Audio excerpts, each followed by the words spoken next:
Welcome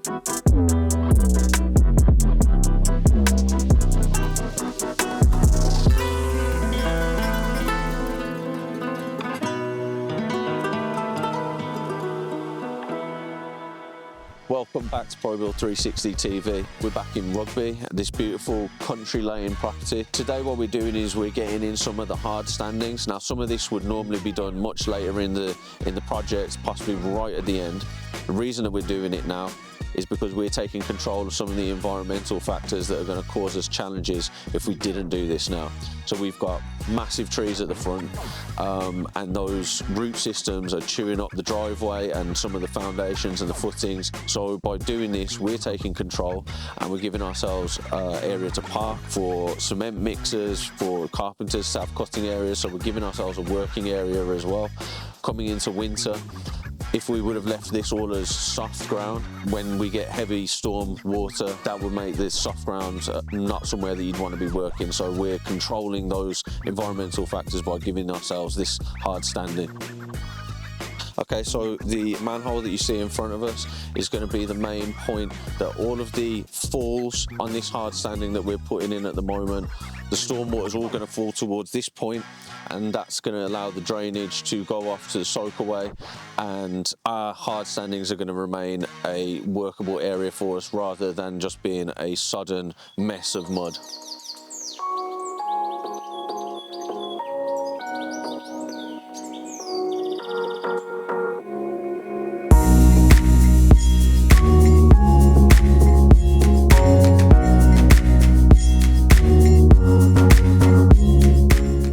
This point where we've got to in pouring the concrete, you can see the various different areas. You can see the part that's set that we did at the end of last week.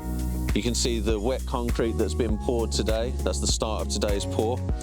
We've got up to this breaker here, and you can see the steel formers or the shuttering that is the guide for the concrete, so that when it's poured, that's what forms the edges of the road.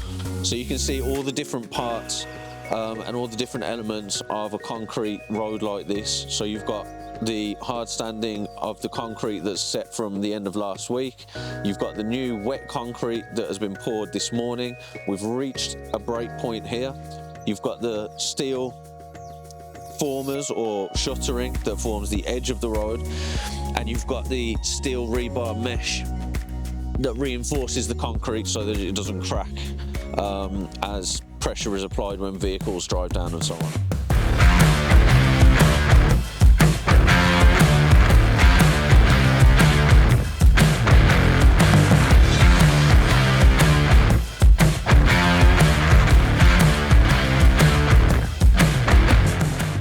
So as you can see behind me, we've completed the 4-car garage with this lovely anthracite grey cladding on it, and we've got the hard standings done that you saw happening last time. Obviously doing this at the beginning of the project, as we mentioned, gives us that off-road parking because the driveway was chewed up and we are on a bit of a country lane. So it's a really good start to the project.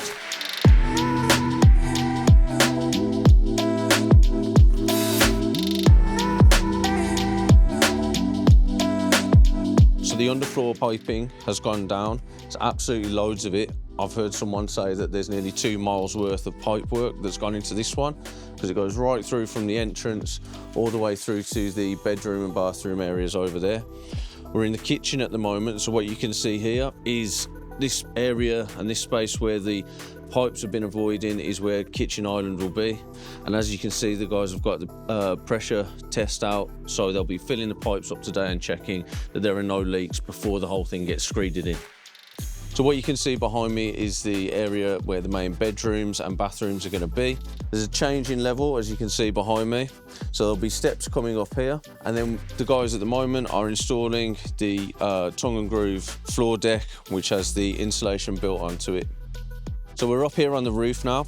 We've got the surround built for the insulation to be slotted in and create that warm deck. The ends of the joists are rotten because the existing roof has secret internal gutters, which we'll be replicating, but we're going to need to reinforce those joists by slotting in some new timber, treated timber joists alongside those ones, and we'll be fixing those from inside the building from below. So here we are in the site office Here are the drawings of the property. It's a bit of a patchwork quilt when we took control of the site. So the aim of the reconfiguration is to help the flow through the home to be more suitable. So you've got a bedroom wing over here which has 3 bedrooms and a master bedroom suite, so 4 in total, all with walk-in dressing rooms and en-suites, and 1 enormous bathroom over here. That structure there is raised up off the ground, so that's been overboard insulated. Over here we have the entrance, so you'll pull up on the driveway here, come in the entrance into this foyer. You can go left to the big dining room and kitchen, or you can go straight through these double doors into this large living room. From the living room you can go through this link building which will take you to an enormous games room that used to be the indoor pool. At the end of the games room there's also an office and an extra WC, so you don't have to come all the way back here. And this wing of the building is a self-contained annex, so you have 2 bedrooms with 2 en-suites above, and below you have a kitchen and living room, and it has its own entrance with a porch and a boot room there. So I will admit that when we first visited the property, I really didn't see the potential. I thought that perhaps knocking it down and starting fresh, designing a completely new home from scratch might have been the way to go. Now that it's starting to come together, I really do see the vision for it. It's a huge property, and it's going to be very cool when it's done.